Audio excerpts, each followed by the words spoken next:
So here to talk through this arrow Sudoku I wrote called Blossom. And it's a puzzle is actually first written for the Sudoku Grand Prix Finals. We were asked to submit 3 different puzzles that could be used in the playoffs. This was not used in those playoffs, so it came back to me to be able to use for Grandmaster puzzles. It's a kind of puzzle where I started by putting really in these arrow patterns, and then I had some different ideas about where I wanted to place some of the givens. One thing I try to do is use less than 9 givens when I do that, and never more than 1 of any digit value. So you'll see that all of 1 through 9 except the number 2 is in this puzzle. So those are some of the artistic themes I put into it. We'll talk a little further through the full logical solve, but you sometimes may ask yourself, how would I do if I solved this again with a stale memory? And so I wrote this in August, and so this is about 3 months later that the testing for the puzzle's coming through. In August, I was either very, very tired or felt it would be a fun pun to say blossom with a U, but that's a misspelling, and so we decided to go back to the proper, at least English spelling of blossom in that way. But again, probably something still about the pun of sum for an arithmetic puzzle here. So let's watch and see how fast I go through this, but being the author of this puzzle, probably faster than just a new solver, so my time wasn't used to think about Grandmaster time. I definitely am remembering my theme with the 1 in the lower left was priming a 2, 3, 4 sum, and that 3-digit arrow putting a 9 in.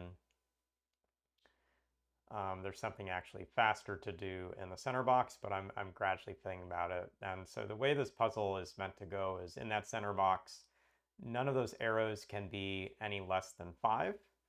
And there are 5, sorry, none of the circled cells can be any less than 5. And actually, there is just one spot where the 5 can go.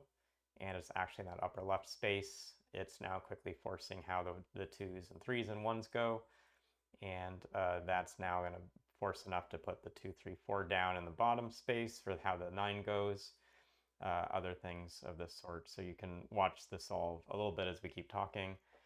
One reason when I was designing this puzzle I wanted it to play out a certain way is I actually really like when Sudoku championships use Sudoku solving skills as a core trait, and so this is a puzzle where the math actually isn't too hard. It's got a neat aha to get started, but the arrow part of this puzzle isn't what makes it difficult. It's actually the Sudoku steps after you get all the numbers placed, and so that's something as a constructor I wanted to see happen.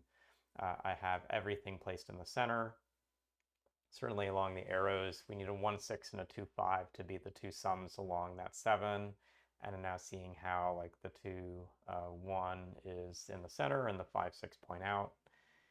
And that puts the 3, 4 up top. So now we're really kind of in Sudoku pair mode. We have values for all the cells. We're really now just working through how they go.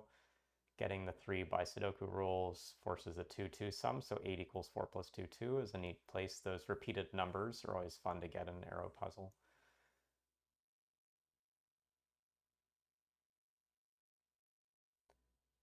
Still a pretty minimal path, going through trying to write some notation around the grid. It looks like a key thing I should get soon is the lower right box has a 1-8 pair in the 7th and 8th columns because of what points down, so 5 and 9 can both be placed in that box faster than I have them now, but I'm not yet looking towards those values.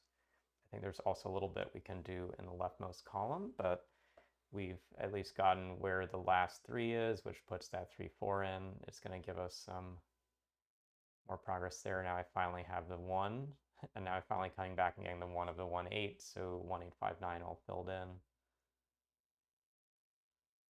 7 down below, some more 7 notes. 8 notes, 8 then forced from the 3rd row over there. These are all good notes, but they're not kind of yet on the key path of the puzzle, so we're going to see what is the important next digit I place in. Looking back at numbers I've used, like there is a 2 I can force on the right side and also 1 I can force in. So where I've placed all the 1s and 2s faster by the arrow steps, I should have been a little cleaner in looking back at the 1s and 2s, the low numbers in this puzzle. But sometimes even as the author of a thing, when you get to the Sudoku steps, you didn't necessarily impart much of a Sudoku path at this stage.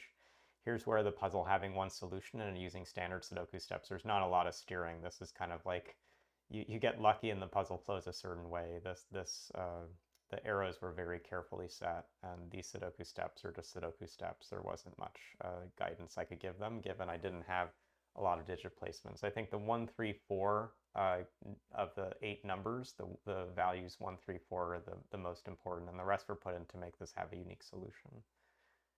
But there wasn't too much more I could do through them after I got a set that did give a unique solution. So now just into core Sudoku steps, getting the last numbers there, confirming I actually have filled in all the cells of this grid. One thing I was noting here, and it was even worse than tomorrow's puzzle, is how like this CAM version, when I have a lot of these highly notated puzzles, was making my ability to scan and look at the grid harder, but I am just checking I've got everything filled in, checking my sums, etc. So anyway, with that being the video solve and finish in about 4 minutes, 5 seconds, I feel a real like good speed solve time would be within 5, and that was the goal for the GP playoffs, was to have a puzzle that the top solver should have been able to do within 5 minutes.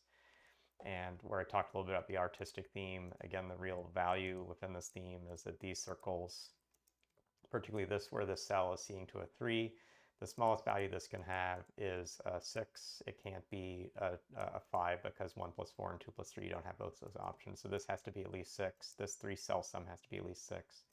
This 3 cell sum has to be at least 6. And along these cells that take 3 values, including 2 on a split arrow, these have to be 5 or more. So 5, 6, 7, 8, 9 go into these 5 spaces. This one is a quick trigger, as you saw, to a 9 because of 2, 3, 4 in here. This, which has a 4, can be 1, 2, 3 or 1, 2, 5. So this is a 6, 8.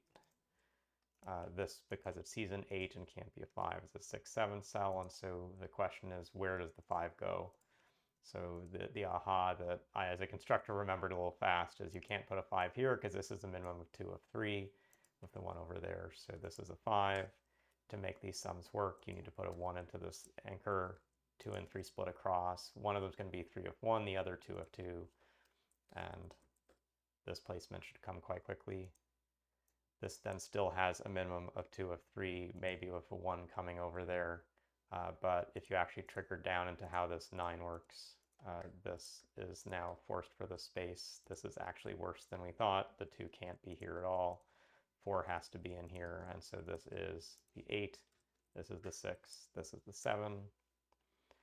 As we said before, that resolves this to be a 1, 2 pair with a 5, 6 pair with a 4, 9 pair. So I'm going to stop here because you can see the rest in the video, but hopefully this sense of, having a single aha, what for good solvers, if this had been in the playoffs, kind of key moment there, but then a lot of Sudoku at the end. I felt this is a really great look of how I view competition Sudoku, and hopefully you appreciated seeing a constructor with 3 months of forgetfulness try to approach his own puzzles. So thanks, and we'll see you again soon.